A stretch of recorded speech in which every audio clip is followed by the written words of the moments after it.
বিশ্বকাপ ফুটবলের বাঁশি বাজার অপেক্ষা আর মাত্র কয়েক ঘন্টা। বিশ্বের সবচেয়ে বড় ক্রীড়া আসরকে ঘিরে উত্তেজনা ছড়িয়ে পড়েছে বাংলাদেশেও। ফুটবল প্রেমীদের মতো উন্মাদনায় মেতে উঠেছেন শহরের শ্রমজীবী মানুষরাও, যারা দিনের বেশিরভাগ সময় কাটান রাস্তায়।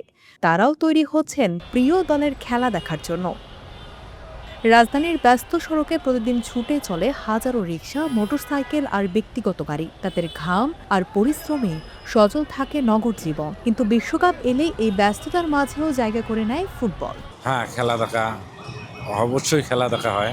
আমি আর্জেন্টিনা সাপোর্ট করি। রাত্রে গাড়ি চলার পর যখন খেলাটা শুরু হয়, ওই টাইমটা গাড়ি বন্ধ রেখে খেলা দেখি। ২০২৬ বিশ্বকাপে এবার অংশ নিচ্ছে ৪৮টি দল। আগের যে কোনো আসরের চেয়ে বড় এই আয়োজন ঘিরে উৎসাহও বেশি।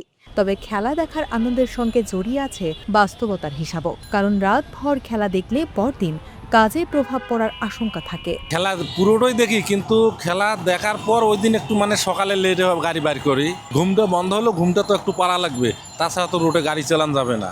শুধু রিকশা চালক নন, রাইড শেয়ারিং সেবার সঙ্গে যুক্ত চালকরাও বিশ্বকাপ ঘিরে আলাদা পরিকল্পনা করছেন। একদিকে প্রিয় দলের খেলা দেখার ইচ্ছা, অন্যদিকে আয় রোজগারের চিন্তা। দুয়ের মধ্যে সমন্বয় করেই কাটাতে হবে পুরো টুর্নামেন্ট। এবার খুব কষ্ট হয়ে যাবে, যেহেতু আমরা ওভারে গাড়ি চালাই। এই কারণে কষ্ট হবে যে 4 বছর পর পর আসে, আর খেলা হবে শেষ রাতে 12টা 1টার পর থেকে 4টার দিকে ব্রাজিলের খেলা। সবটাই পড়ছে ব্রাজিলের খেলা হলো 4টার দিকে, এবং যতই কষ্ট হোক কিন্তু ব্রাজিল খেলা দেখতেই হবে। তবে অনেক চালক আবার বিশ্বকাপকে সম্ভাবনা হিসেবেও দেখছেন। তাদের ধারণা, গভীর রাতে বন্ধুদের আড্ডা, বড় পর্দায় খেলা দেখা কিংবা বিভিন্ন আয়োজনকে কেন্দ্র করে যাতায়াত বাড়তে পারে। ফলে আয়ও কিছুটা বাড়ার সুযোগ তৈরি হতে পারে। আমরা সারা রাতি ইনশাআল্লাহ ঢাকা শহরে থাকবো, যে যার বাসায় এবং বন্ধু বান্ধবের সাথে একসাথে খেলা দেখবে, তাদেরকে হেল্প করার জন্য আমরা মাঠে থাকবো। ফুটবল শুধু একটি খেলা নয়, এটি আনন্দের, আবেগের, আবার মিলনেরও উপলক্ষ। বিশ্বকাপের ট্রফি যাবে কোনো এক দেশের ঘরে, কিন্তু সেই লড়াইয়ের উত্তাপ পৌঁছে যাবে বাংলাদেশের প্রতিটি পাড়া, মহল্লা, চায়ের দোকান, গ্যারেজ আর রাস্তায়। আর সেই উন্মাদনার অংশ হয়ে উঠবেন শহরের এই পরিশ্রমী মানুষরাও, যারা দিনের শেষে প্রিয় দলের জয়ের স্বপ্ন নিয়েই বসবেন টেলিভিশনের সামনে।